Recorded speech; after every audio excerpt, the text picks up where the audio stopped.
গত 15 বছর ভারতীয় তামিলনাড়ু সরকারের পক্ষে যে তামিলনাড়ু সরকার ক্ষমতায় ছিল, ক্ষমতায় থেকে মানুষের ভোটের অধিকার কেড়ে নিয়েছে, গণতন্ত্র কেড়ে নিয়েছে, মায়ের মুখ খালি করেছে, সেই ভারতের তামিলনাড়ু সরকার আর যাতে বাংলাদেশে ফিরে না আসতে পারে। শেখ হাসিনা বিদায় হয়েছে, এখনো কিন্তু গণতন্ত্র ফিরে আসে নাই।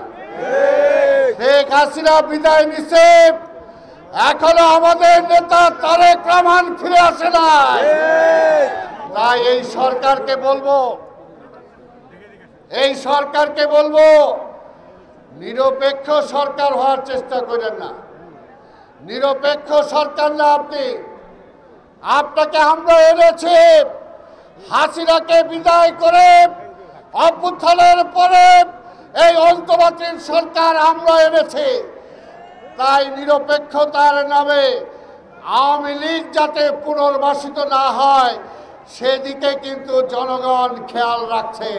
এই সরকারকেও বলি, ভারতীয় সরকারকেও বলি, সীমান্তে একটা কৃষককে হত্যা করা হয়, একটা শ্রমিককে হত্যা করা হয়, খেলালিকে হত্যা করে তার কাঁটায় ঝুলিয়ে রাখা হয়, আর সীমান্ত পারে এই আওয়ামী লীগের হোমরা চমড়ারা কিভাবে আজকে ভারতে যাচ্ছে এই সরকারের কাছে আমরা জিজ্ঞাসা করতে চাই।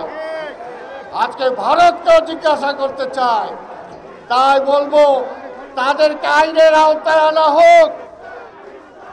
এই বাবা একটু রাখো, তাদেরকে আইনের আওতায় আনা হোক এবং যত দ্রুত সম্ভব আমরা চাই জিনিসপত্রের দাম কমান, চাল ডাল তেল লবণের দাম কমান। যখন উপদেষ্টাদের দেখি যে তারা বলে তারা 250 স্টেডিয়াম বানানোর পরিকল্পনা গ্রহণ করে, স্টেডিয়াম বানানোর কাজ আপনাদের না, আপনাদের কাজ নির্বাচনী রোডম্যাপ ঘোষণা করা, কত তাড়াতাড়ি নির্বাচন করতে পারেন তার সংস্কার করা। তাই সংস্কার যদি রাষ্ট্রের যেমনি করতে চান ওই উপদেষ্টা পরিষদেও আগে সংস্কার করেন। ইচ্ছা হলে একজনকে নিয়ে নিলাম, এটার জন্য জনগণ আপনাদেরকে ক্ষমতায় বসায় নাই। এই সরকারকে আমরা বিব্রত করতে চাই না, কিন্তু এই সরকারকে বলতে চাই অনতিবিলম্বে নির্বাচনী রোডম্যাপ ঘোষণা করুন।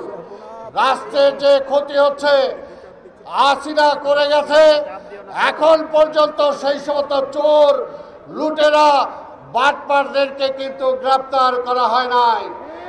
যেমনি শেখ মুজিব বলেছিল স্বাধীনতার পরে 3 বছর সময় দেন, কিন্তু 3 বছরের মাথায় শেখ মুজিব এই দেশে দুর্ভিক্ষ দিয়েছিল, এই দেশে সব লুটপাট করেছিল।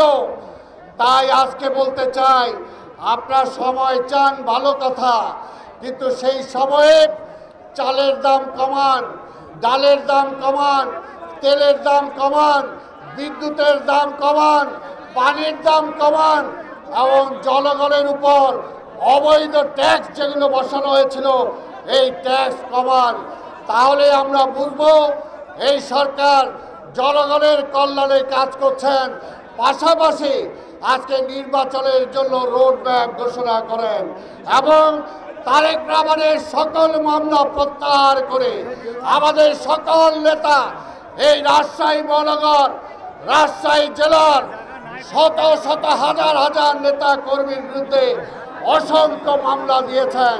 সেই সমস্ত মামলা যেটা হাসিনা দিয়ে গেছে এখনো এই সরকার উইথড্র করে নাই। আমরা বলতে চাই প্রফেসর ইউনূস সাহেব, আপনাকে সম্মান করি, শ্রদ্ধা করি, কিন্তু আপনার মামলা যদি প্রত্যাহার হতে পারে তারেক রহমানের মামলা কেন প্রত্যাহার হবে না? পরিষ্কার কথা বলতে চাই, রাজশাহী জেলা, রাজশাহী মহানগরীর নেতাদের মামলা কেন প্রত্যাহার হবে না? তাই অনতিবিলম্বে সকলের মামলা প্রত্যাহার করেন। আরো কয়েকবার ধৈর্য ধরেন, তবে ধৈর্য ধরা মানে এই না যে রাজপথ ছেড়ে দিতে হবে। ধৈর্য ধরা বলে এই না যে লাঠিটা আওয়ামী লীগকে মেরেছিলেন সেই লাঠিটা ফেলে দিতে হবে, সেটা না। ওই লাঠিটা সযত্নে রাখবেন, ওই লাঠিটা সযত্নে রাখবেন। যদি আবার গণতন্ত্র ভুলুণ্ঠিত হওয়ার জন্য কেউ ষড়যন্ত্র করে, সেই ষড়যন্ত্রকারীর মাঠে লাঠি ভাঙার জন্য সব সময় প্রস্তুত থাকতে হবে। আগামী নির্বাচনে আমরা আশা করি আমাদের সাথে আন্দোলনকারী যে রাজনৈতিক দল ছিল সবার সাথে একসাথে আমরা নির্বাচন করব, একসাথে আমরা সরকার গঠন করব।